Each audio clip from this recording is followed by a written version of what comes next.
This is about money. Ah, yes, money. Welcome back. You're listening to the Keeping Your Money Show with Jamie Westenbarger. Retiring successfully rarely happens by accident, so don't leave something as important as your retirement to chance. Now you can sit down face-to-face with Jamie Westenbarger for a complimentary consultation or second opinion. Call Jamie right now at 888-98-MONEY to set up your appointment. That's 888-986-6639. And now, here are your hosts, Jamie Westenbarger and Bart Steinler. All right, welcome back to the Keeping Your Money Show. I'm Jamie Westenbarger, joined as always by Bart Steinler. If you're just joining us, we were discussing the crushing problems that face Social Security, Medicare, and Social Security disability programs. If you miss any part of our show, you can always find it on our website. Just go to keepingyourmoney.com, click on the previous shows tab. You'll see them listed there. They usually pop up about a week after we do the show on the air. You also can find us on iTunes. If you go to iTunes, just search Keeping Your Money Show. You can podcast us there or listen to them right through the website. So this is an interesting thing that comes up a lot of times. Mm-hmm. Usually when we sit down with somebody for the first time, I would say almost all the time, the question comes up, we always ask the question, do you have wills and trusts? And usually the response is either yes, they're all great, or more likely no, or we do, but we got them done quite a long time ago. How do I know if they're still good? Mm-hmm. And of course, in your life, many things can happen that will change your estate planning, and there should be just automatic triggers in your mind. Your children becoming adults, moving into a new home, you and your husband or you and your wife, changing geography. If you've moved to a different state or something like that, you're going to want to update stuff. Marriages and divorces, retirements, deaths. I mean, all of those things. Mm-hmm. We were just talking before we went on the air, Bart, about, someone who had a situation where the deceased spouse was the power of attorney. Not really helpful because the spouse is no longer around. But there are 4 dates that are a good reference point for you to keep in mind when you're looking at your estate planning documents, that if your documents were done prior to these dates, there could be some things that might be wrong with them. And the first one that I think is really important is 2003.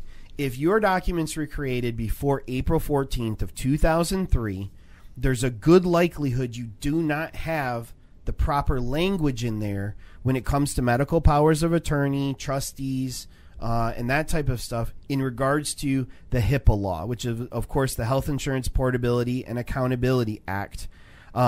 It was enacted in 1996, but the actual privacy rule came into effect in 2003. It greatly limits what medical providers and insurance companies can tell someone who has been specifically in writing given permission to receive that. Likelihood is, if your documents were created prior to this date, you don't have the right HIPAA language in there, and what you're trying to accomplish with those will probably not be accomplished. Right, and it emphasizes, reiterating a little bit of what you said, but it emphasizes that HIPAA specifically mandated certain language. So you may say, we took care of that before 2003. Doesn't matter. April. But it doesn't matter because you don't have the specific language that is mandated by the HIPAA law, which went into effect April 14th, 2003. So you may think you have it taken care of. You don't have it taken care of. It needs Correct. to be redone. Yep. January 1st, 2005, an important date, because prior to this, there was a federal credit for state death taxes. So if you live in a state that imposes its own estate tax, it's important to know that your paperwork was prepared properly, because as of January 1st, 2005, state tax or inheritance taxes are applied on top of federal estate taxes. So many people, although you may reside here in Michigan, you may actually be a resident of another state. You're going to want to know what is the situation with that state. 15 states impose their own state estate tax, and 7 states have an inheritance tax, and many states have both. So you want to make sure that you understand how that's going to affect things, because if you did not write up your paperwork to take that into account, there could be some taxes paid above and beyond what you really should have with just a few corrections to your paperwork.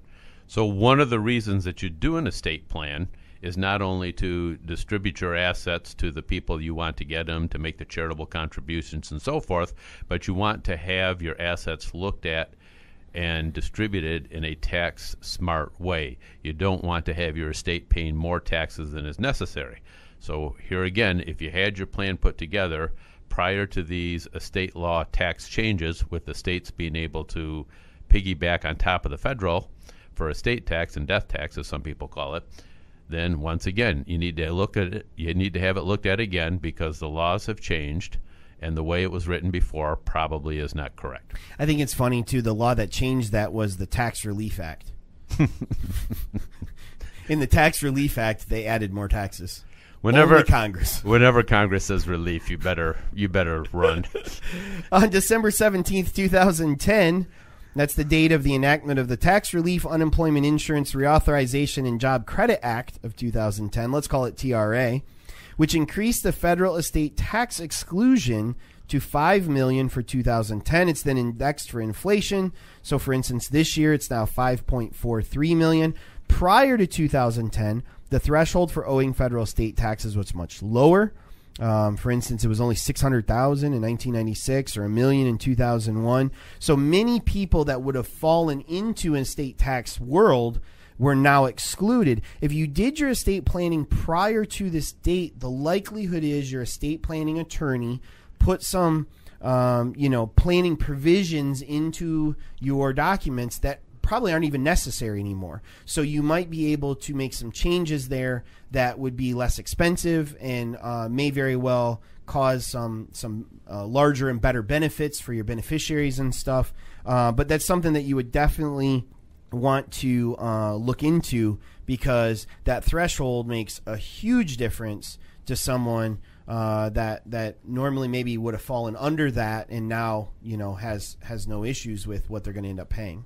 Right. A lot of people, when they take their retirement accounts and the value of their house, and perhaps they own a business, it's not unusual for them to get over $1 million, and therefore their attorney would have put some provisions in to take some of those assets and set them into certain types of trust, so upon their death they would avoid taxation.